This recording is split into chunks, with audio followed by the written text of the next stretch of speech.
Nuestra entrevista de hoy será con el diputado Osvaldo Andrade Lara.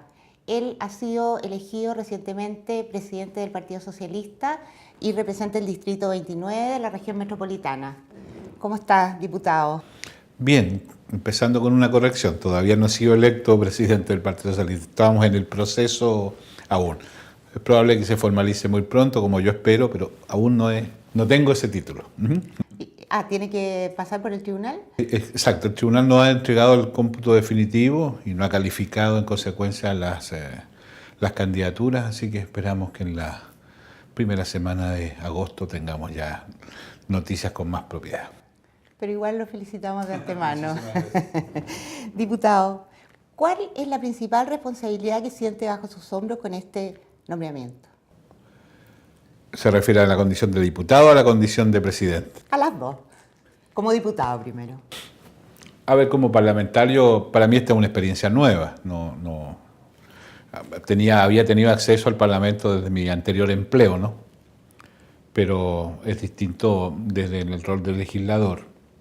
Y en ese ámbito lo que me he propuesto es, uno, hacerme cargo de algunos compromisos que durante el gobierno anterior quedaron pendientes y transformarlos en proyectos, y ya he avanzado en eso. Hay dos particularmente que más me importaban, que son el proyecto de ley del 7% del aporte de los pensionados al Fondo Nacional de Salud, que ya está presentado y está en la Comisión de Salud de la Cámara, y el proyecto de ley de AFP estatal, que también ya está presentado. Bueno, hay otros más que también he ido presentando. En segundo, hacerme cargo de algunos requerimientos que surgen de la propia labor parlamentaria, de las audiencias que la Comisión de Trabajo ha tenido. Surgen también la necesidad de algunas iniciativas legislativas que se han estado materializando. Y en tercer lugar, de algunos compromisos que tengo en mi condición de persona vinculada al mundo del trabajo, al mundo laboral, que siento que hay cosas que corregir. No me ha sido fácil acostumbrarme, le quiero decir con franqueza, porque... ¿Era más fácil desde fuera? No sé si es más fácil, son ritmos distintos. Y reconozco la asimetría tremenda que existe entre el Parlamento y el Ejecutivo. He tenido la oportunidad de vivir ambas experiencias y en consecuencia me siento en condiciones de afirmar lo que te estoy diciendo. El Ejecutivo siempre está en mejor condición, llega mejor preparado, con más tiempo, maneja las urgencias, tiene acceso a una cantidad de información que supera con creces la información que uno tiene cuando se trata de proyectos que se llegan con urgencias, con sumas o de discusión inmediata. Usualmente se tiene muy poco tiempo para poder ver el proyecto en su integridad. Yo creo que ahí hay un ritmo distinto que no ayuda mucho a la labor legislativa, para ser franco. Pero bueno, así son las reglas y hay que asumirlas, pero no me ha sido fácil acostumbrarlo, lo debo reconocer. Creo que no es el único diputado. Es probable. ¿Y qué significa la responsabilidad de ser presidente del Partido Socialista? Bueno, esa es una tarea un poquito más amplia, de otro orden. Nosotros, por resolución de la ciudadanía, somos de oposición. La ciudadanía determinó en las elecciones de diciembre y enero que la Concertación no siguiese gobernando y hoy día estamos en la oposición. Para los socialistas no es una situación tan novedosa. Nosotros tenemos 77 años de vida y de ellos 54 hemos sido partido de oposición. Pero claro, ha sido un golpe duro. Después de 20 años de gobernar en coalición, no es fácil. Entonces, la tarea fundamental de los socialistas, y mi rol como presidente apunta en esa dirección, es a crear las condiciones para que dejemos de ser oposición. Nuestro destino no es ser de oposición, nuestro destino es conducir, es ser parte del gobierno, es conducir. Y en consecuencia, la tarea fundamental del partido y mi interés en presidirlo apunta en esa dirección, es que efectivamente tengamos la capacidad de reconstruir una mayoría que nos permita concursar democrática y exitosamente en 4 años más para elegir a un presidente o presidenta de nuestro mundo. El ex senador socialista Ricardo Núñez expresó el otro día que esta derecha es capaz de enfrentar desafíos con más fuerzas que nosotros. ¿Qué le pasó a usted cuando oyó eso, cuando leyó eso?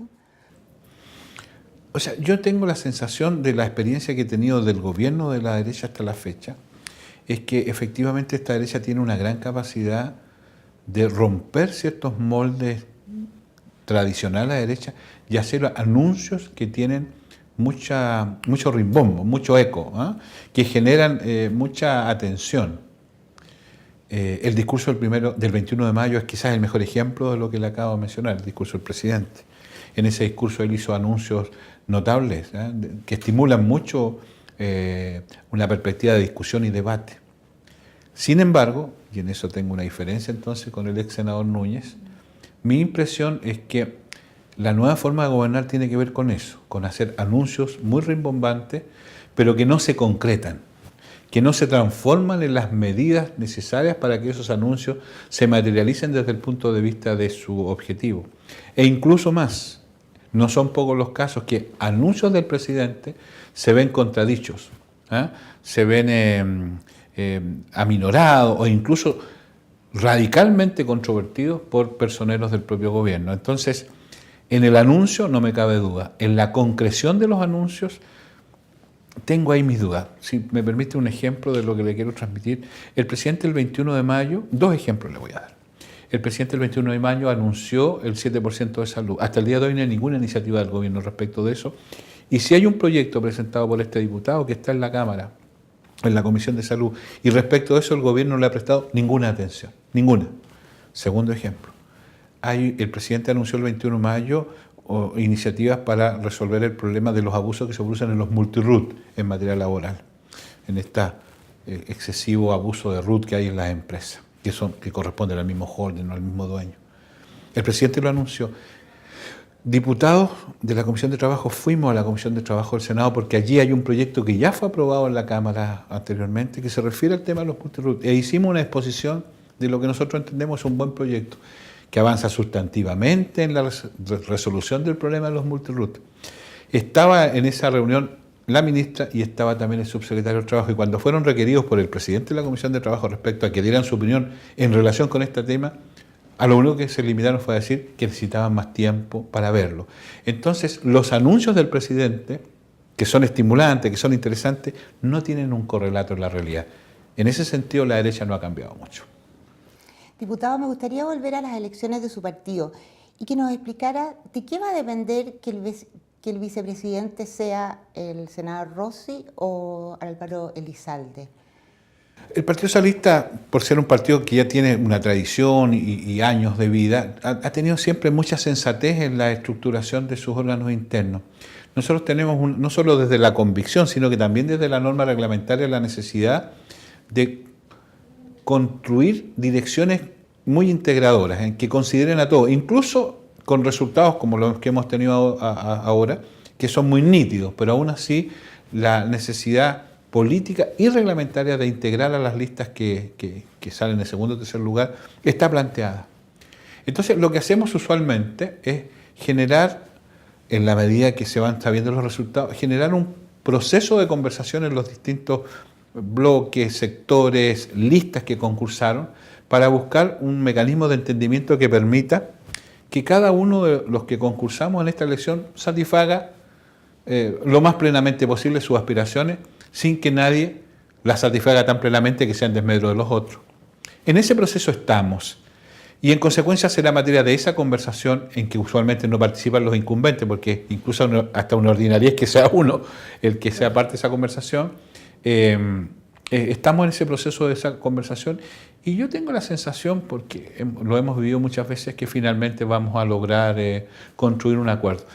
Si en ese acuerdo la asignación de los cargos nominados son unos u otros, bueno, lo dirá el acuerdo. Yo preferiría no adelantar para no construir rigideces en una conversación que está recién en desarrollo. Diputado. Perdón, sin perjuicio de lo cual yo tengo un compromiso con Fulvio Rossi porque concursamos en la misma lista. Y es una lista que obtuvo una muy buen resultado. En consecuencia, el eje de construcción de la conducción del Partido Socialista, inevitable, y que bueno que así sea, se va a construir desde esta mayoría. De eso yo no tengo ninguna duda y lo ratifico ahora. Claro, porque cuando uno miró los resultados de la elección, uno dijo que ganó el senador Rossi, pero no es tan así. Claro, porque, a ver, tenemos un resultado como lista que se acerca al 58%, y tenemos un resultado en miembros del Comité Central electo, que son el cuerpo definitivo en esto, del orden del 60%.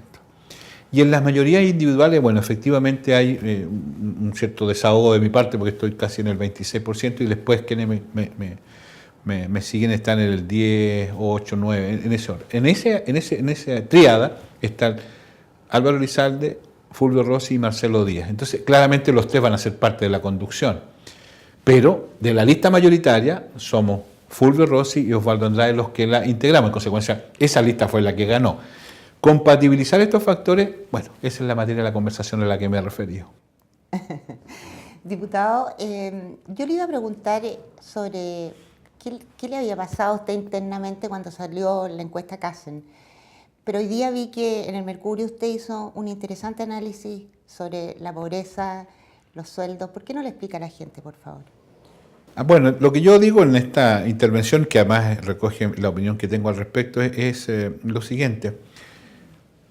Algunos piensan que lo central para derrotar la pobreza tiene que ver con que el país crezca y haya empleo. Otros piensan que es muy relevante que existan políticas sociales que enfrenten las desigualdades que genera el mercado y que generan pobreza. Y entonces, lo que yo digo, la verdad es que son ambas cosas, ¿eh? Ambas cosas son necesarias, pero hay un tercer factor que para mi gusto es lo central, que no lo dicen ni la una ni la otra de las opiniones. Entonces yo digo, no es solo crecimiento y empleo, no es solo políticas sociales bien focalizadas. Unas son necesarias, sin crecimiento no hay riqueza, no hay que repartir. Sin políticas sociales adecuadas, el mercado opera con una brutalidad tremenda y genera pobreza, incluso aunque tengamos buenos niveles de crecimiento. Por eso pongo ahí como el mejor ejemplo de esto la reforma previsional, que ha resuelto el problema de la pobreza en la tercera edad. Pero hay un tercer factor que para mi gusto es lo central, que tiene que ver con lo que se llama la distribución primaria, que es que la encuesta Casen dice también, y no se ha dado la relevancia que tiene, que casi el 70% de los pobres en Chile tienen empleo, son asalariados, es gente que trabaja, pero que gana una miseria. Entonces, en mi opinión, lo central en la discusión del problema de la pobreza tiene que ver con este factor, de cómo generamos condiciones para que los salarios mejoren. Entonces, no es solo empleo, porque es insuficiente, es un empleo con salarios dignos. Y eso, y ahí viene mi beta laboral, tiene que ver con una cuestión central, con un instrumento que está aprobado en el mundo entero, que se llama negociación colectiva. Ese es el núcleo, para mi opinión, el núcleo central del problema. Claro, porque yo ayer le iba a preguntar si los 250.000 empleos que propone el presidente Piñera crear cada año eran suficientes, pero su teoría dice que no. O sea, pueden ser suficientes si son con salarios dignos, si son empleos con salarios cercanos a los 600.000 que hoy día tienen el ingreso mínimo como único salario, evidentemente que no, sobre todo porque también la encuesta demuestra que hoy día la canasta está del orden de los 60 y algo mil pesos per cápita y en consecuencia un ingreso base para una familia de 4, que es la familia promedio, está hablando sobre un monto de que incluso ya excedió la propuesta que conocimos años atrás del obispo Goy de los 250.000 pesos. Entonces, sin ingreso autónomo, y discúlpenme, esto también tiene que ver con una cuestión de dignidad. Es que no es lo mismo que a uno le pase la plata, que uno se gane la plata. Entonces, mi tema es que para salir de la pobreza, lo central es la dignidad del trabajo. Es desde allí de donde se derrota la pobreza. No es desde la transferencia directa, que también ayuda, ni es solo del chorreo del crecimiento. Es este otro el nudo. Esa es mi percepción. Diputado, y para finalizar, me gustaría que nos contara desde su perspectiva como integrante de la Comisión del Trabajo, ¿cuáles son los problemas laborales más grandes que va a enfrentar Chile este año, por ejemplo? Yo creo que el problema central que tenemos en materia laboral no tiene que ver con lo legislativo, tiene que ver con una cuestión anterior. El problema central que tenemos en materia laboral es una ausencia de confianza entre los actores, los concernientes del tema laboral, entre los trabajadores y sus organizaciones y los empresarios y sus organizaciones. Mientras no se construya un clima de conversación con niveles de confianza, con niveles de equilibrio, con niveles de simetría, nosotros vamos a avanzar poco en materia laboral. Podremos resolver temas, ¿no? Y aprobar leyes importantes, algunas más, algunas menos, pero el núcleo del problema laboral sigue siendo esta desconfianza. Mientras no enfrentemos esta desconfianza vamos a tener... Claro, y uno la enfrenta de muchas maneras, entre ellos, por cierto, iniciativas legislativas. Y agrego un cachito a esta afirmación. La pelota la tienen los empresarios. La recreación de un ambiente de confianza en el mundo del trabajo, entre trabajadores y sus sindicatos, y empleadores y sus organizaciones, la iniciativa en esa tarea la tienen los empleadores. Y usted que sabe tanto de esto, ¿qué consejo le daría a los empresarios? La primera señal que le daría a los empresarios, yo le diría, lo primero que hagan es denunciar a los malos empresarios, los mismos empresarios. ¿Usted ha visto alguna vez un empresario que denuncia a otro empresario por incumplimiento de normas laborales? Eso no existe. Y no me diga que los empresarios no saben cuáles son los que incumplen normas laborales. El día que un empresario o que una agrupación de empresarios o que la CPC, para ser más preciso, se mande el numerito y denuncie a los empresarios que no cumplen las normas laborales, yo le garantizo que se empieza a crear un ambiente de confianza distinto. Pero mientras ellos se limiten a tapar eso, ¿por qué los trabajadores van a creer? ¿Y por qué cree usted que no lo hacen? Porque tenemos aquí un rezago histórico muy complejo. El desencuentro entre el mundo del trabajo y el mundo empresarial en Chile tuvo momentos muy dramáticos. Si hay dirigentes sindicales muertos y desaparecidos. Hay una satanización tremenda del sindicato. Por otro lado, efectivamente, hubo un momento en que los sindicatos se politizaron en extremo y tampoco eso ayuda. Entonces, hemos tenido una historia de desencuentro. Y en consecuencia, todo no se resuelve en 24 horas. Y no se resuelve solo desde la declaración de voluntad. No es que mañana pasado nos digamos, ya, ahora nos tenemos confianza. No, se construye. Pero se construye desde hechos, no solo desde declaraciones. Yo creo que si avanzáramos en eso... Mire, estoy participando en una iniciativa junto con el senador Longueira, en una iniciativa de Infocap para una escuela sindical. Estos Infocap son los jesuitas, es una experiencia muy interesante. Hemos estado trabajando en la malla curricular, bueno, varias cosas. El senador Longueira y yo hemos coincidido en este aspecto. Entonces decimos, bueno, ¿cómo nos hacemos cargo de este diagnóstico también en esta escuela? Entonces hemos planteado que sería muy interesante que en esa escuela participaran los empresarios. No solo como alumnos, sino que también como profesores. Usted comprenderá que en una sesión de trabajo, en una sesión de capacitación o de educación en una escuela de esta envergadura, que además tendría la tranquilidad de ser de un órgano que da plena garantía, como es la Iglesia, en este plano, que de pronto los trabajadores y dirigentes escucharan a un dirigente gremial del mundo empresarial haciendo presente su punto de vista y se generara un diálogo, una discusión, de repente con la pasión que estas cosas por supuesto tienen, es un avance. Este es un mundo que no siempre conversa. En las empresas que este mundo conversa, a esas empresas les va bien, pero les va bien a todos. Les va bien al empresario y también al trabajador. Hay buenos ejemplos de eso. Desgraciadamente no son todos. Diputado Andrade, ojalá que le resulte esta iniciativa y las otras 13 que ya tiene presentadas. Muy bien, muchas gracias. Muchas gracias por venir.